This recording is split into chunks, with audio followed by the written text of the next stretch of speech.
contributed around 19.4 billion to Pakistan's economy and made up 6.9% of gross domestic product. It expects that it will rise to 36.1 billion within a decade. These are conservative estimates.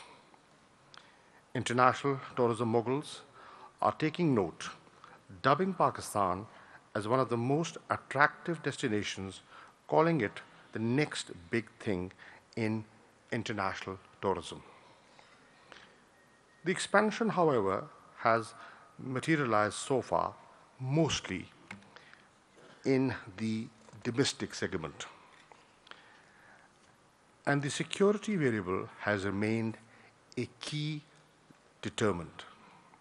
Ladies and gentlemen, in the 8 months that we have been in office, this government has perhaps done more to promote tourism than any predecessor. There are 4 areas where we have seen tangible outcomes. Firstly, we have made it easier for the world to travel to Pakistan. Pakistan's visa policy has been thoroughly revamped. Allow me to share with you the salience. A, visa fee has been rationalized from as high as $595 to a maximum of $65. For most Asian and African countries, averaging $20 to $25 only. Electronic visa facility will be available to citizens of 175 countries within 7 to 10 days of online payment. And visa on arrival facility will be given to 50 countries. Barring few locations, visitors would require no prior clearance for movement. Importantly, all roads leading to international border crossings would be open to foreigners. NOC requirements for accessing them have been done away with. For overseas Pakistanis, missions abroad will be issuing up to 5-year multiple entry visas.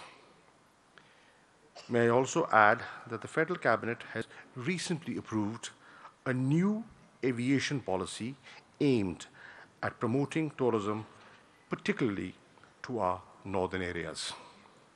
Secondly, negative travel advisories by major countries have been an impediment, raising insurance costs and discouraging everything except essential travel. The Foreign Office is making concerted efforts to have the advisories removed or softened. Portugal has removed it. Other countries, including Canada and France, have softened it. This, of course, remains an ongoing endeavor. The more successful events we are able to pull off, the better the security perception, the stronger our case. Thirdly, with the inauguration of Kartarpur Corridor, we have not only undertaken an important confidence-building initiative with India, but also given impetus to spiritual tourism in Pakistan. The corridor is set to be put in place by November this year in time for Baba Guru Nanak's 550th birth anniversary celebrations. Kartarpur and the spirit it embodies is a beginning. We can expect more such initiatives for pilgrims coming to Pakistan, for not just Sikh but also Buddhist, Hindu, and Islamic Sufi sites of global significance.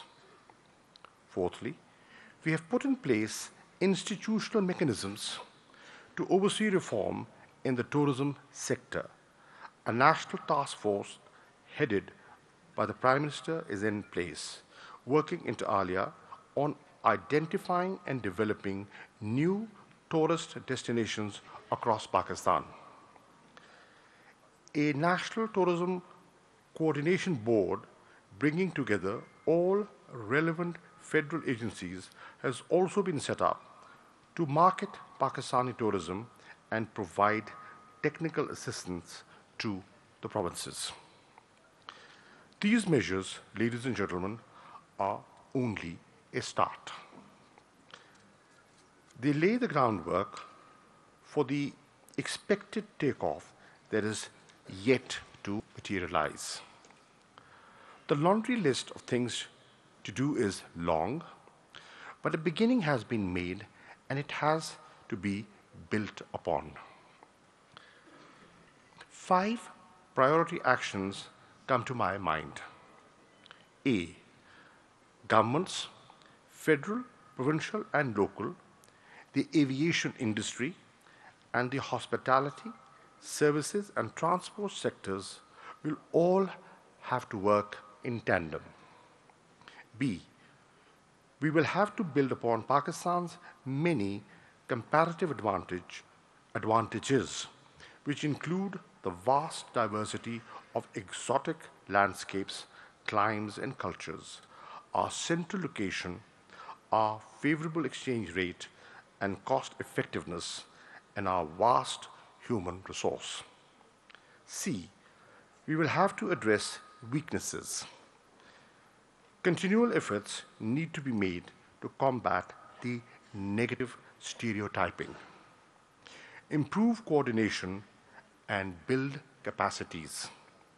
In particular, we will have to work on improving our marketing frameworks and skills and automating systems and procedures to provide for a seamless experience for the traveler. We will have to learn from experiences of Malaysia, Turkey, and the UAE that have emerged as important tourist hubs. And we will have to specialize building niche sectors in adventure, environment and ecotourism, sports and culture, health and education, spirituality and leisure, centered around specific events and locations.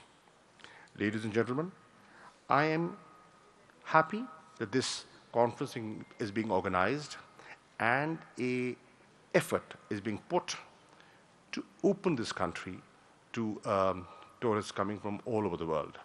We have a lot of potential, untapped potential. I'm delighted to see the Minister for Tourism from KPK, Mr. Atif Khan, and Raja Yasir from Punjab, the Minister for Tourism. They're both here and are both committed to facilitate tourists coming from abroad. It will help improve Pakistan's image. It will help promote economic growth in Pakistan, activity, and create a win-win situation for private investors. Sky is the limit, provided we get our act together. Nature has been kind to us. We only have to organize ourselves and facilitate the travelers. This government is very keen to do so.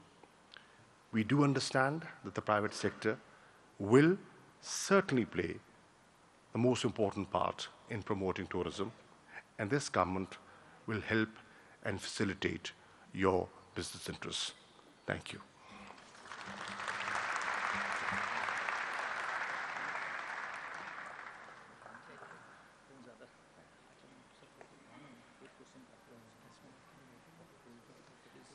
Thank you so much. That was really inspirational. While the rest, in the past half day, we've been talking about the nitty-gritties, we don't even realize how much effort the government is doing because they have a bird-eye view.